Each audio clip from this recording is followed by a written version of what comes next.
tudo bem com você? Eu sou a professora Débora Dalla Vecchia, sou doutora em farmacologia, sou professora universitária tem alguns anos, já ministro a disciplina de farmacologia tem algum tempo e nas últimas semanas eu tenho recebido uma série de questionamentos a respeito do uso da ivermectina no tratamento da Covid-19, assim como já recebi uma série de questionamentos a respeito da dexametasona e já fiz um vídeo que te convido a assistir, caso você não tenha visto ainda, vou deixar o link em algum lugar por aí para você poder entender um pouquinho mais sobre esse tratamento. No caso da ivermectina, a gente tem acompanhado algumas notícias na mídia, alguns posicionamentos de médicos, de farmacêuticos, de profissionais da saúde, mas eu percebo que ainda falta um pouco de informação. Para a gente poder tirar conclusões, a gente precisa conhecer um pouco mais do que já foi estudado sobre esse medicamento até agora no tratamento da Covid e também entender um pouquinho sobre as características gerais do medicamento, para aí sim a gente poder tirar alguma conclusão, seja você um profissional da saúde ou não, seja uma pessoa que está apenas querendo mais informações a respeito do tratamento dessa pandemia, esse vídeo vai te ajudar com certeza a discernir o que está certo e o que está errado nessa história toda. Bom, primeira coisa que a gente precisa conhecer é a ivermectina. Quem é ela, afinal de contas, né? É um medicamento já utilizado desde a década de 60, quando ele foi sintetizado, quando ele foi desenvolvido na forma de medicamento, ele rendeu um prêmio Nobel aos pesquisadores envolvidos, né? Então ele foi uma grande descoberta lá na década de 60, que foi quando ele começou a ser comercializado.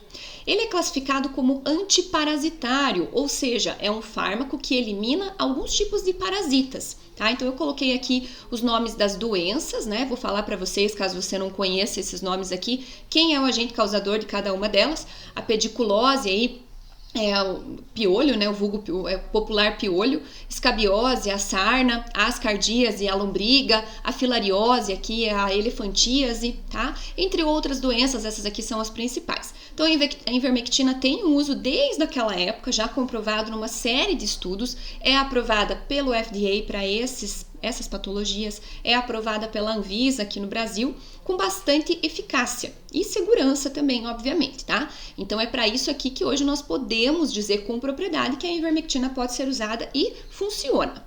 Quais são as vantagens do uso dessa substância nessas doenças aqui? Ela tem um baixo custo, ela é de fácil acesso, né? Toda farmácia tem, são poucas dosagens, geralmente se usam 1, 2 doses, né? O suficiente, e ela também é de uso humano e uso veterinário, né? Tem uma flexibilidade aí, embora eu vá mostrar para você que a formulação para o uso veterinário, embora use o mesmo princípio ativo ivermectina, ela tem propriedades, dose, coisas diferentes, que inviabilizam totalmente o uso da formulação veterinária por humanos. Certo? Então, cada espécie tem as suas características e isso é muito importante de ser levado em consideração. Bom, quando é que a ivermectina começou a se tornar relevante aí? Quem foi que falou que ela poderia ter um potencial antiviral? Porque veja, tudo que eu falei para você anteriormente foi a respeito de parasitas, certo? Que história é essa de vírus envolvido? Quando você vai fazer uma revisão, uma busca na literatura, você encontra uma série de artigos ressaltando aí um potencial antiviral dessa substância. Tá? Vou mostrar alguns aqui que eu compilei e achei mais interessantes para você entender a minha linha de raciocínio. Um parênteses que eu quero fazer aqui. É de praxe, é muito comum na comunidade científica estudar medicamentos que já estão no mercado, inclusive há um bom tempo, como é o caso da ivermectina, para tratar outras doenças. Por que isso é feito, né? O principal motivo é ganhar tempo, poupar, né, dinheiro, poupar material, poupar pesquisa, porque muitas vezes esses medicamentos que têm uma finalidade podem em algum momento apresentar um outro direcionamento aí, farmacológico. Tá? Então tem alguns fármacos que foram no primeiro momento determinados para tratar tal doença e depois de muitos estudos percebeu-se outra atividade farmacológica e aí isso tem que ser muito bem estudado, muito bem documentado, entrar ali, né, no rol de indicações desse medicamento para aí sim legalmente, né, tudo registrado ali em legislação, ele passar a ser utilizado para aquela doença. Isso garante eficácia, segurança principalmente desses medicamentos. Então não é porque ele já está aprovado aí, né, no nosso dia a dia que ele pode ser usado para qualquer coisa, tá?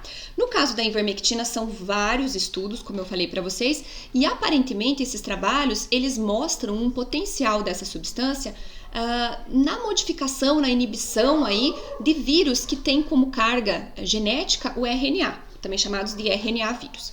Então aqui um artigo de 2012 que eu trouxe para vocês mostrou que a ivermectina in vitro, eu já vou mostrar para você o que é in vitro, mas são estudos realizados em células, né, em laboratório. A ivermectina mostrou uma inibição da replicação lá do vírus, do HIV-1, através de uma mudança ali na importação de uma proteína que está envolvida com tudo isso, tá? Isso nos mostra um possível resultado de redução aí do número de partículas, né, virais aí do HIV que são formadas lá dentro do hospedeiro, lá no organismo humano, o que parece ser positivo, né? Também aqui em outro estudo conduzido, 2 estudos na verdade conduzidos pelos mesmos pesquisadores que estudam viroses, percebeu-se que a substância inibiu a importação nuclear também de outras proteínas nos hospedeiros, em humanos, do vírus da dengue, também in vitro, tá? Também nesses estudos lá de laboratório.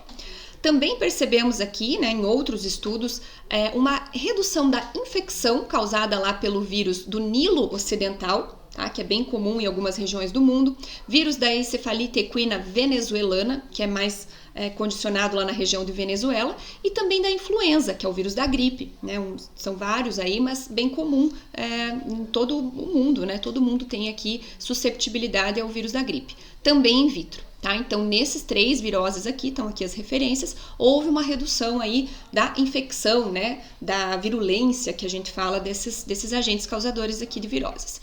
Teve também um aumento da sobrevida em camundongos contaminados com o vírus da pseudo-raiva, que é um vírus um pouquinho diferente, porque tem DNA como material genético. A ivermectina também mostrou atividade. Veja que aqui não são células, aqui não é in vitro, é em vivo, né, em animais, camundongos. Então, também mostrando alguma coisa positiva aí. E também achei ali alguns artigos na literatura falando que em nem todos os vírus ela parece ter atividade, né? Lá no tratamento do Zika vírus, por exemplo, em camundongo, a pesquisa com ivermectina foi negativa, embora os autores desse trabalho dizem que existe um potencial, né, que deve ser investigado, porque talvez a ivermectina tenha assim uma atividade. Tá? Então, baseado em tudo isso, esses dados da literatura que vem, né, sendo ressaltados já aí há quase 10 anos, né, alguns anos, o que passou a se pensar, né? Vamos tentar estudar o vírus vamos estudar o potencial da ivermectina também em outros vírus, no caso do coronavírus, né? Aqui também teve um outro estudo, esse aqui é interessante, estava esquecendo dele, mas é um estudo de fase 3 que é em humanos. Tá? Então, foi tentado pesquisar lá o uso da ivermectina em humanos no tratamento da dengue e não se observou benefício clínico. Por favor, guarde essa informação, porque isso pode ser importante para a gente lá para frente, tá? O que eu quero diferenciar nesse momento? O que é in vitro? O que é in vivo para quem nunca ouviu falar disso? In vitro e in vivo, a gente chama esses testes, esse conjunto de testes de pré-clínicos. Então, imagina que eu tenho uma substância lá ou nova ou alguma já conhecida. Vamos supor aí a ivermectina mesmo, que já é conhecida, sei que ela trata parasitoses, mas eu quero saber se ela tem atividade em vírus. Como é que eu faço isso? Num primeiro momento, é importante estudar em células, que foi o que a maioria desses trabalhos que eu mostrei no slide anterior aí mostraram. Então, vai lá na célula, né, tipos determinados de célula, meios de cultura adequados, e se administra lá quantidades significativas da substância nessas células que estão contaminadas por um vírus, no caso aqui da ivermectina. E você vai fazer uma avaliação, né? Aonde foi que esse fármaco pareceu interferir, se reduziu a infecção de modo geral, se teve redução de replicação, se teve algum outro tipo de interferência ali naquele processo de replicação viral, certo? Qual proteína está envolvida. Então, é uma coisa muito específica, é celular. Lembrem, uma célula tem lá suas organelas, tem suas características, mas ela é muito diferente, né, de um aglomerado gigantesco de células que é um organismo, né? Ela é uma única célula ali. Se a gente pegar lá vários sistemas funcionando de maneira diferente, sistema hepático, cardiovascular, sistema digestório, sistema respiratório, muda bastante, né? Porque tem aí várias peculiaridades, inclusive do indivíduo. Então, a gente não pode extrapolar o resultado que a gente obtém aqui numa célulazinha, né, que aparentemente teve redução lá da sua carga viral para um humano, certo? Além disso, além do in vitro, a gente tem uns testes aqui que eu chamo de intermediários.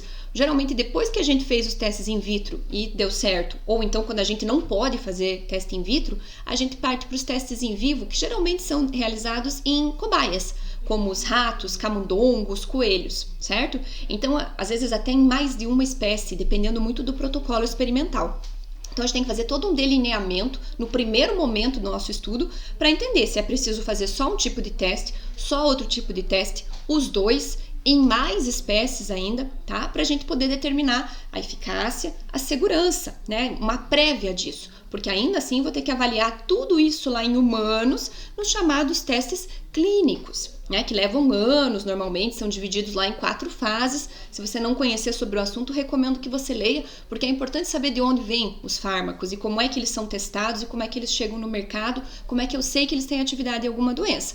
Nesse momento de coronavírus, onde a busca por novas medicações é gigante, é desenfreada, é mais importante ainda conhecer toda essa metodologia, né? O desenvolvimento de fármacos. No caso aqui, né, os estudos que nós vimos anteriormente, vou voltar aqui para você, quase todos são in vitro, tá? E a gente tem 1 ou 2 aí que foi em vivo e um único que foi fase clínica, né? Que era em humanos já, sem benefícios, certo? Então, o que acontece nos estudos in vitro e em vivo nem sempre é o que acontece em estudos em humanos, em clínicos, tá? Fique com essa informação por enquanto, que depois ela vai fazer sentido. Com base em tudo isso, né, como é que se começou a suspeitar que a ivermectina pudesse ter aí uma atividade, um potencial aí no tratamento da Covid-19? O primeiro artigo, que foi até um tanto quanto polêmico aí que surgiu, ele foi, na verdade, citado, ele não estava nem publicado ainda, mas começou a se falar dele lá em abril, tá? Ele foi realmente publicado, ele chegou lá na revista em junho, faz pouquinho tempo. É um artigo lá da Universidade de Melbourne, da cidade de Melbourne, da Universidade de Monash, lá na Austrália, tá? E vejam o título desse artigo, ele fala o seguinte, que a droga aprovada pelo FDA, ivermectina, inibiu a replicação do SARS-CoV-2, né, o vírus infectante lá do coronavírus, in vitro. Tá? Então eu acho um tanto quanto sugestivo, né, fazendo um parênteses aqui, porque ele já começa falando a droga aprovada pelo FDA. Ele não fala somente a ivermectina, né? Então ele já está dando a entender que é uma droga que já está aí no mercado, né? Você entende o que eu quero dizer. Nesse estudo tem uma série de dados aí, mas para você entender, basicamente, foi um estudo in vitro, como ele citou, usando células infectadas com esse vírus.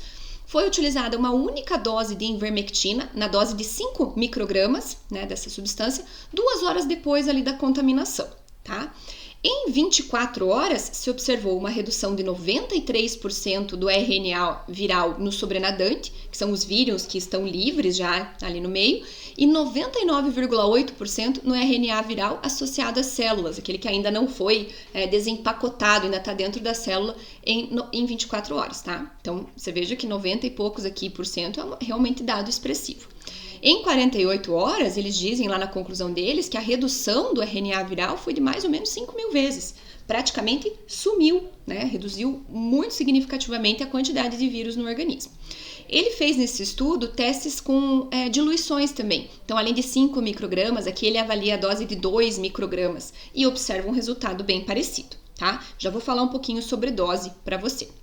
A conclusão do estudo é que quando ele junta tudo isso, né, ele diz lá que a ivermectina possui ação antiviral, tá, lá no SARS-CoV-2 in vitro, com uma dose única que é capaz de controlar a replicação viral em 24 a 48 horas no nosso sistema. E a hipótese que isso é provável pela inibição de uma importação nuclear de uma proteína viral ou de proteínas virais ali, mediada aqui por uma proteína, por um transportador específico, certo? Que eu não vou entrar em detalhes porque isso aqui é bem técnico, bem da área. Além disso, ele cita lá no finalzinho que é necessário mais estudos, principalmente clínicos, para esclarecer essa atividade. Então ele diz isso, né? E o que eu quero chamar a tua atenção é que a dose usada nesse estudo, as duas, né, tanto a de 2 quanto a de 5, né, microgramas, são mais ou menos aí entre 50 e 100 vezes maior do que é considerado seguro em humanos, tá? Então vejam que quando a gente testa alguma coisa em células, quando foi testada em ivermectina, a dose pode ser muito maior que a célula ainda aguenta, né? E ela tem ali a inibição, a redução da carga viral foi significativa. Agora eu me pergunto, se fosse uma dose super pequenininha, semelhante àquilo que é usado no humano com segurança, será que teria essa mesma redução? Será que isso foi tentado? Fica aí esse questionamento para você pensar um pouquinho a respeito, tá? Outras evidências em humanos aí, né? Nesse mesmo tempo, né, ainda lá logo depois de abril, quando ainda estava nesse questionamento, será que a ivermectina funciona ou não, a mídia divulgando, o povo comprando, aquela coisa, né? Teve uma suposta prova, suposto estudo que foi publicado no site da SSRN, que é uma plataforma que publica estudos que ainda não passaram por revisão de pesquisadores e revisão de metodologia, falando, né, que a ivermectina aumentava a sobrevivência de humanos após o diagnóstico da Covid-19, tá? Os países da América Latina, por incrível que pareça, não sei dizer por que exatamente, né, levaram tão em consideração isso, mas o Peru e o Brasil, por exemplo, se agarraram nesse dado aqui e criaram protocolos. Inclusive tem um protocolo do Brasil aí circulando, que é um protocolo da Marinha, colocando a ivermectina como a dose lá de 200 microgramas como eficaz aí no tratamento da doença, até mesmo como prevenção e coisas do gênero, tá? Então foi com base nesse estudo aqui. O mais interessante de tudo é que em maio, isso aqui foi em abril, em maio a pesquisa saiu do ar, tá? Então justamente talvez depois de uma checagem de metodologia, né, de todo ali o corpo do trabalho, percebeu-se que haviam algumas lacunas, algumas inconsistências e esse trabalho foi retirado. Você não encontra mais ele disponível na internet, tá? Tem um outro trabalho que ainda está disponível, que também tem essa mesma ideia, né? Ele também foi publicado aí em uma plataforma aqui que aceita artigos sem revisão. Foi na Flórida que isso aqui foi supostamente realizado, falando do uso da ivermectina, reduzindo aí a mortalidade, né, associada a uma redução da mortalidade em pacientes com coronavírus hospitalizados, certo? Só que quando você lê lá esse estudo, fica muito claro que a dose ali que eles usam não está sendo dita no trabalho, então você não sabe qual foi a dose. E também não dá para afirmar que o medicamento de fato foi o responsável pela queda do risco de morte. Tá? Então eu vou mostrar para vocês que pode ter uma série de fatores que podem reduzir mortalidade e a gente não pode dizer com propriedade, com certeza, que é por causa do medicamento, tá? Então vejam que é tudo muito contraditório, certo? O que mais a gente sabe, né? Pesquisando ali na literatura, eu consegui encontrar dados ali que dizem que existem em torno de 32 estudos no momento pesquisando a atividade viral aí do antiviral no coronavírus da ivermectina. O mais interessante é que os maiores países, aqueles que realmente estão apoiando a pesquisa, Alemanha, Estados Unidos, Inglaterra, não estão pesquisando a ivermectina, assim como outros países. Os Estados Unidos entra aqui, ele tem 2 estudos, mas são 2 estudos pequenos.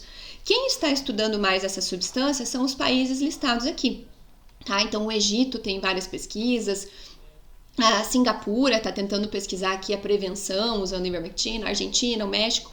O Brasil tem 3 estudos, um inclusive é um estudo grande, randomizado, lá da UFSCar, tem a sua conclusão prevista para dezembro de 2020, com pacientes mesmo, né, um estudo clínico, para a gente tentar observar essa atividade. Os Estados Unidos, como eu falei, tem 2 estudos, a Arábia Saudita tem 1, a Índia tem 2, Paquistão tem 2, e tem 2 estudos que já estão concluídos, porém os dados não foram nem liberados nem publicados ainda, um do Iraque e um de Bangladesh, tá? Assim, opinião minha, posso estar totalmente errada, mas quando os resultados a gente sabe que os estudos já estão concluídos, mas o resultado não está publicado, talvez esse resultado não seja tão positivo assim. Acredito que você vai concordar comigo, certo? Bom, que mais que nós temos aí de manifestações importantes a respeito da ivermectina? Lá em junho de 2020, a OMS liberou aqui uma carta, uma nota, né, falando sobre a ivermectina. Eu consegui encontrar ela aqui em espanhol para trazer para você. Então ela fala, que eu não vou ler tudo, né, mas ela vai falando que apesar de que a ivermectina ter evidências aí de que tem uma atividade antiviral, embora ela não seja utilizada, como você viu lá no comecinho, para nenhuma virose, como indicação principal, né, isso tudo são estudos que ainda, né, tem muito para ser identificado, né, estudado, não dá para concluir nada.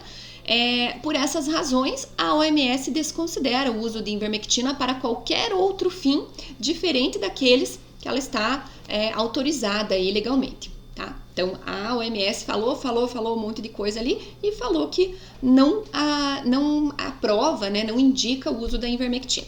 A nossa Anvisa falou algumas coisas no decorrer do caminho, mas agora no dia 10 de julho liberou uma nota de esclarecimento sobre a ivermectina. Vejam que interessante, ela fala, né, diante das notícias veiculadas sobre medicamentos que contêm ivermectina para o tratamento, a Anvisa diz o seguinte: inicialmente, é preciso deixar claro que não existem estudos conclusivos, como a gente está vendo, que comprovem o uso desse medicamento para o tratamento da Covid-19.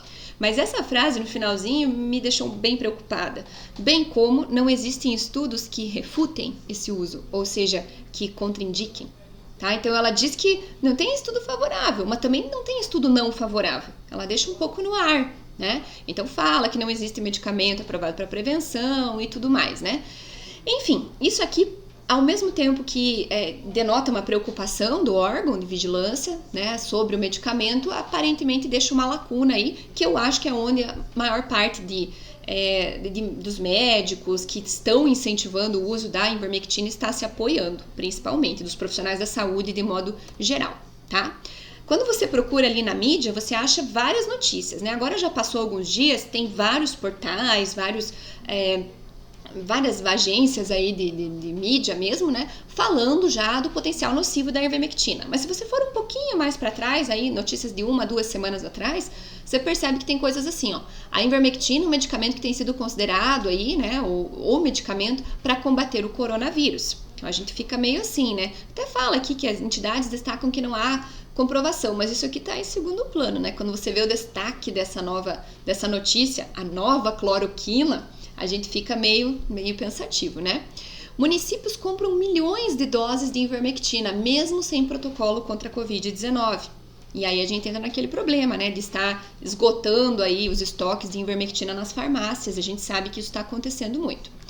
Uma outra notícia aqui, ó, cidade na Bahia, isso aqui é do dia 13/7, é recente. Cidade na Bahia entrega kit Covid com cloroquina, ivermectina e eu sei que tem azitromicina no meio aí também, tá? Então veja, um kit Covid. Como assim um kit Covid, né, gente? Vamos pensar por um momento. 3 medicamentos aí, nenhum deles comprovado, né, de verdade. Nenhum deles tem comprovação científica e estão sendo usados inadvertidamente pela população como uma maneira de prevenir ou minimizar os primeiros sintomas, né, e aumentar a sobrevida. Não faz sentido fazer isso, porque eu estou falando de substâncias químicas que podem trazer uma série de malefícios no organismo. Né? São substâncias com efeitos colaterais comprovados. Então, todo cuidado é pouco ao fazer o uso de medicamento. Né? Isso a mídia não entende, ela quer destacar, ela quer trazer aí aquilo que é relevante, aquilo que vai chamar a atenção das pessoas, mas a maneira como ela faz isso, ao meu ver, é totalmente inadequada. Tem sido muito inadequada durante toda essa pandemia, tá? Coloquei mais alguns dados aqui para você conhecer um pouquinho da ivermectina, principalmente se você for profissional da saúde. Espero que esse vídeo sirva para te abrir a mente, né? A ivermectina, na verdade, é uma mistura de 2 substâncias químicas, a gente chama de B1A e B1B, né? A maior parte, 90% aqui da composição vem dessa primeira estrutura, né? Dessa primeira molécula. São estruturas bem grandes, tem um caráter lipofílico bastante significativo. É um medicamento de uso oral, tá? As doses aí para o tratamento de humanos giram em torno de 150 microgramas a 200 microgramas por dia, depende da parasitose, que a gente viu lá no comecinho, em uma dose única, oral, dependendo do agente etiológico. Tem uma outra aí que recomenda 2 doses, mas a maioria é dose única. A meia-vida plasmática, o tempo que isso fica ali, né, circulando até reduzir a concentração inicial à metade, é de 22 a 28 horas. É mais de um dia, tá? E a excreção desse fármaco aí é hepática, o que nos leva a crer que há necessidade ali de uma atividade hepática intensa para metabolizar e depois excretar esse medicamento, certo? Então ela é um composto à base disso aqui. Um dado importante, a ivermectina não atravessa a barreira hematoencefálica. Então ela não chega lá no sistema nervoso central, tendo essa ação mais periférica, o que é interessante e necessário aí para tratar a maioria das parasitoses para as quais, né, ela é indicada. Então, para quem gosta um pouquinho de mecanismo de ação, a ivermectina ela tem uma atividade de mobilização da musculatura dos vermes, né? Então, das larvas, dos vermes ali, faz uma paralisação geral, ele perde a mobilidade. Ela tem uma atividade de potencializar ou ativar os canais de cloro, tá? Que são sensíveis a essa substância, né? A ivermectina faz parte dessa classe química avermectinas. Esses canais eles são controlados por glutamato, que é um neurotransmissor super abundante lá no nosso organismo de uma maneira geral. E esses canais eles estão presentes principalmente em nervos e músculos de invertebrados. E isso não está presente lá no vertebrado. Tá? Isso aqui é interessante nos invertebrados porque é uma diferença aí do vertebrado que possibilita a atividade farmacológica, né? Um alvo farmacológico diferente do humano. O que isso quer dizer? A ivermectina vai agir lá no verme, né? Vai agir no parasita, mas não vai agir no tecido humano, né? Nos músculos, nos nervos, e isso é uma característica bem importante. Então tem um aumento de permeabilidade de cloro, a gente chama isso de hiperpolarização dos nervos e músculos, fazendo essa paralisia. Então ele não consegue mais respirar, ele não consegue mais fazer digestão, né, o parasita, e acaba provocando a morte, tá? E depois o organismo expulsa essas larvas, né, ou esses vermes de uma maneira geral aqui do organismo. Vamos para os efeitos colaterais, né? Isso aqui é válido principalmente para aquelas pessoas que estão usando ivermectina achando que está fazendo uma prevenção aí, né? Sem necessidade, lá do coronavírus. Pode acontecer alguns efeitos mais leves, como tontura, sonolência, vertigem, coisas mais graves, como convulsões, confusão mental, prurido, erupções cutâneas, urticária, coceira, né, na pele, vermelhidão, edema facial, inchaço do rosto e também periférico. Hipotensão ortostática, para quem nunca viu falar disso daqui, é hipotensão postural. Imagina que você está deitado lá e quando você levanta muito rápido, você sente uma tontura. Isso já aconteceu com muitas pessoas, né? Principalmente em dias quentes.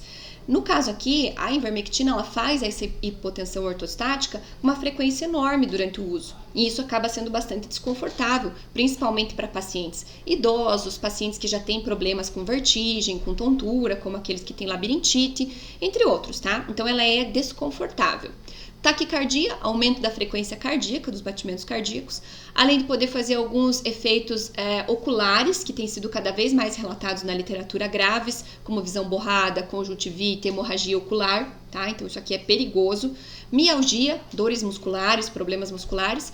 E o que na minha visão aqui é o mais problemático, exacerbação da asma crônica e dispneia severa, tá? Então asma brônquica, é uma condição aí, uma doença inflamatória que atinge lá o nosso sistema respiratório, né?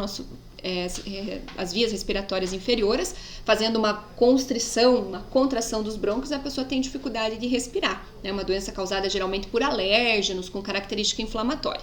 E dispneia severa, pessoas que têm aí problemas de respiração, né? Algum tipo de enfisema, alguma outra doença pulmonar que altera aí o ritmo respiratório. As pessoas que estão lá com o coronavírus, a gente sabe que os casos mais graves, o principal problema, né, o principal dano é pulmonar, fazendo a síndrome respiratória, por exemplo, fazendo outros danos a nível do sistema respiratório. Então, se a pessoa já está com o coronavírus, já está evoluindo para um caso mais grave e usa a ivermectina e já tem tendência a desenvolver isso daqui, você concorda comigo que pode agravar todo esse cenário, né, respiratório desfavorável e pode sim levar a óbito desse indivíduo por causa disso aqui. Isso aqui é um problema gigantesco que deve ser pensado em termos de efeitos colaterais, certo? Ainda falando disso, de efeito de dose, tem um artigo que foi publicado antes, né, dessa suspeita da ivermectina aí no uso do coronavírus. Ele é um artigo de janeiro de 2020, falando sobre as doses de ivermectina, né? Uma revisão aí sistemática, uma meta-análise, avalia vários estudos, né, que usam a ivermectina, e na conclusão desse artigo fica claro que não se recomendam doses elevadas de ivermectina, tá? Embora tenha alguma contradição ali no corpo do artigo, fica claro que há uma potencialização de efeitos tóxicos, né? Além de uma exacerbação dos efeitos colaterais que a gente acabou de verificar aqui, certo? Contraindicações, se você for olhar a bula da ivermectina, vai estar lá. Não usar em crianças menores do que 5 anos ou com menos de 15 quilos, corrigir já aqui, 15 quilos, tá? Não pode usar, porque pode causar danos, né, ao organismo em desenvolvimento. Não deve ser usado durante a gestação, né, atravessa ali a placenta. Não deve ser usado ou usar com muito cuidado sob observação em idosos. Existem escolhas melhores, né, em parasitas aí para idosos. Aqui eu chamo mais uma atenção, né? Muitos dos nossos doentes de coronavírus são idosos. Não deve ser usado em lactantes, porque também pode ser passado aí o medicamento através do leite da mãe para o bebê, né? E também pode ser um problema, porque não é recomendável para criança com idade inferior a 5 anos. Não deve ser utilizado em portadores de problemas hepáticos, nem em pessoas que têm problemas renais e nem em portadores de HIV, que são imunocomprometidos. Se a gente parar para pensar, uma série dos pacientes que têm comorbidades, que são mais vulneráveis ao coronavírus, apresentam problemas hepáticos, problemas renais, né? Por exemplo, uma pessoa que tem hipertensão há muitos anos, né, que é hipertenso, ou que tem diabetes, a chance de ter um problema renal associado é gigantesca. Uma redução da atividade renal, um comprometimento. Então, você já imagina, né, que às vezes usar o medicamento pode agravar, tornar esse paciente ainda mais suscetível aos efeitos negativos do vírus e por aí vai, né? Uma série de problemas que acho que está ficando claro aqui durante toda essa explanação para você.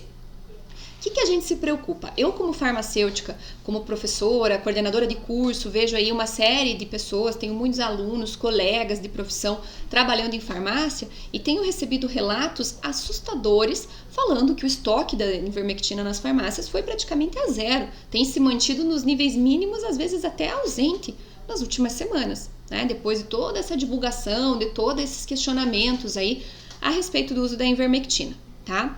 Pior do que isso, a busca desse medicamento em lojas de produtos agropecuários e produtos de uso animal aumentou muito. Tem se tornado um problema, inclusive tem várias notas aí ressaltando, chamando a atenção para isso. Porque, como eu falei anteriormente, o princípio ativo é o mesmo, é ivermectina, mas a formulação ela é criada, a dose utilizada é diferente para cada espécie. Tá? O organismo lá do cachorrinho, do gatinho é muito diferente do organismo humano, tá? Em termos de constituição mesmo, em termos de funcionamento de sistemas, então não é a mesma coisa, não pode ser usado sob hipótese nenhuma. Isso aqui pode causar danos severos, tá? Me preocupo muito com o uso irracional e a automedicação, aquela coisa do vizinho me indicou, alguém usou, funcionou e eu também vou usar como prevenção porque alguém disse, né? Essas notícias deturpadas, né? Essa dificuldade que as pessoas têm de ir atrás da informação correta, de gastar um pouquinho do seu tempo ali para buscar um artigo, buscar alguém que realmente tenha conhecimento e respaldo para trazer essa informação, é uma coisa assustadora no nosso país. Então tem que ter um uso cuidadoso, tem que ter um profissional fazendo acompanhamento.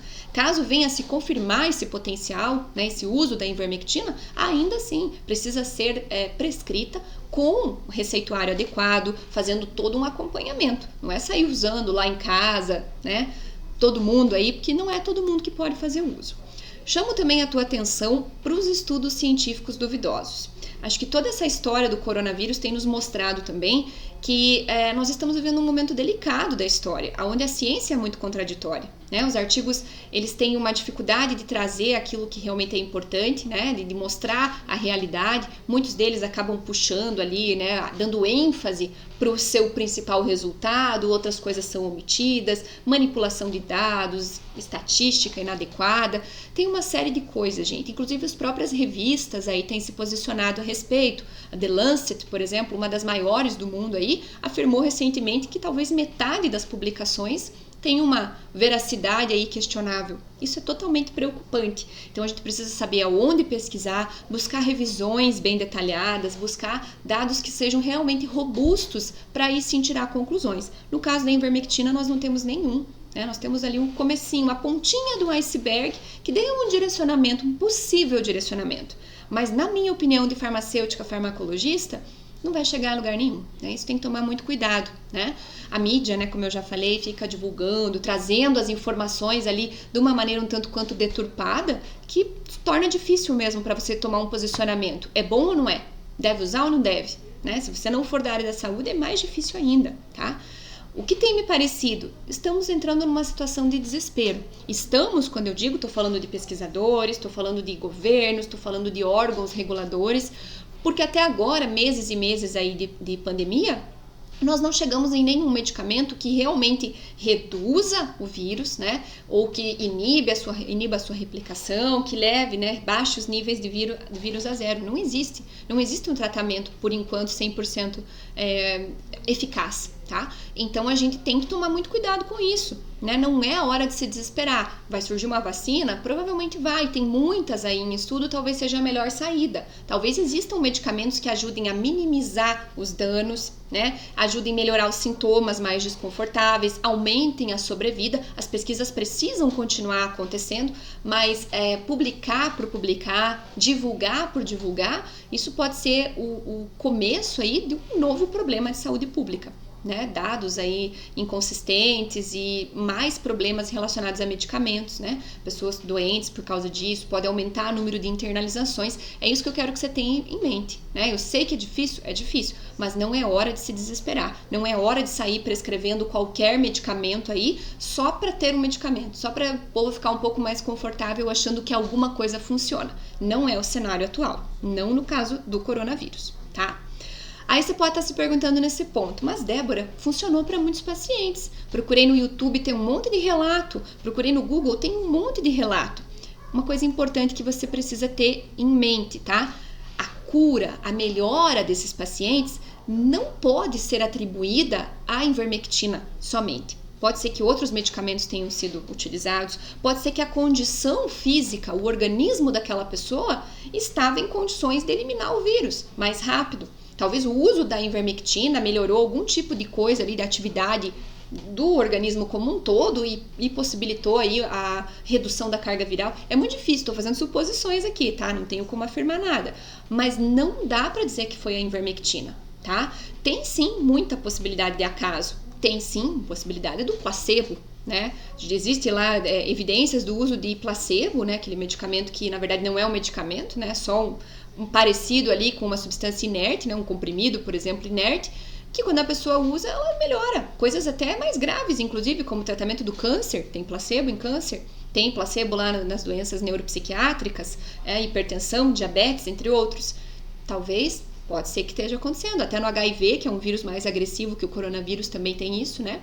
E um dado importante, isso aqui já deu para perceber bem com o evoluir da pandemia, que em cada 10 pacientes, 8 se curam espontaneamente, sem precisar usar nenhum medicamento. Então, né, será que foi mesmo a ivermectina? Será que foi mesmo a cloroquina? Ou será que foi o acaso? Será que foi um organismo mais jovem? Será que a quantidade de vírus não foi tão grande? Será que a tua alimentação influenciou? Será que os teus hábitos de vida? Será que alguma coisa ali que você tem, né, particular, genética teu, acabou te protegendo? São todas possibilidades, né? A heterogeneidade que eu coloquei aqui individual é muito grande. Quando a gente estuda fármacos, a gente precisa levar isso em consideração. A idade, o sexo, a etnia, tá? Entre outras coisas, a composição corporal, o peso, tudo isso influencia, tá? E como a gente sabe também, os sintomas variam de paciente para paciente. Alguns têm exacerbação, precisam de respirador, precisam de UTI, outros não. Outros têm sintomas semelhantes a um resfriado, tosse, um pouco de dor no peito, febre, né, que dura dias variáveis, algumas pessoas têm mais, um período maior de tempo, outras menos. Não dá para bater o martelo e dizer é assim ou assado. Varia muito de indivíduo para indivíduo, certo? O mesmo vale para todos os outros tratamentos, não só para a ivermectina. Todos os outros que foram descritos até agora tem que se ter a mesma cautela, tem que se ter essa mesma opinião. Quando surgir um medicamento de fato consistente, se é que vai surgir, aí sim nós vamos poder trazer evidência certinho, estudo certinho, mostrar, não, isso aqui funciona e foi ele que causou essa atividade farmacológica, foi ele que cessou o vírus, foi ele que inibiu a replicação. Por hora, não é possível fazer isso. O que a gente conclui com tudo isso? Não existem evidências sólidas de que esse medicamento seja eficaz no tratamento da Covid. Espero que isso tenha ficado claro para você, com base em tudo que nós temos da literatura. Isso ainda levando a crer que os artigos, todos que eu mostrei para você ao longo desses vídeos, têm um respaldo, têm consistência e têm robustez aí dos seus dados, tá? Não posso afirmar isso porque não fui eu que fiz os estudos, estou apenas mostrando o que a ciência tem trazido até então. Somente a dexametasona, que é um corticoide, um anti-inflamatório esteroidal, que eu tenho um vídeo que eu já comentei com você, apresentou um efeito interessante para aumentar a sobrevida dos pacientes internalizados, tá? Aqueles que estão já usando o respirador, que é outro contexto, pacientes graves, e também o Redensivir, que é um antiviral, tem sido aí testado, alguns países já fizeram estudos bem consistentes, estudos maiores, randomizados também, mostrando uma atividade farmacológica. Tá? Mas ainda assim não é cura, tá? É um controle, né? Principalmente aumentando a sobrevida, reduzindo aí os sintomas mais graves, certo? Nenhum medicamento reduz a severidade da doença por enquanto. É isso que a gente tem por concluir. Aqui estão as referências, são muitas. Cada artigo tem aí o seu potencial, tem suas características interessantes. Se você tiver interesse em conhecê-los, né? Fique à vontade. Mas o que eu queria dizer, a minha mensagem é essa: muito cuidado na utilização da ivermectina. Ela é um medicamento bom, é um medicamento eficaz, é um medicamento seguro para as indicações farmacológicas adequadas e não para o tratamento do coronavírus ou da Covid-19. Espero que você tenha gostado. Deixa a tua opinião aqui nos comentários, né, que eu vou ter o maior prazer de responder. E qualquer dúvida também estou à disposição. Um grande abraço e até a próxima.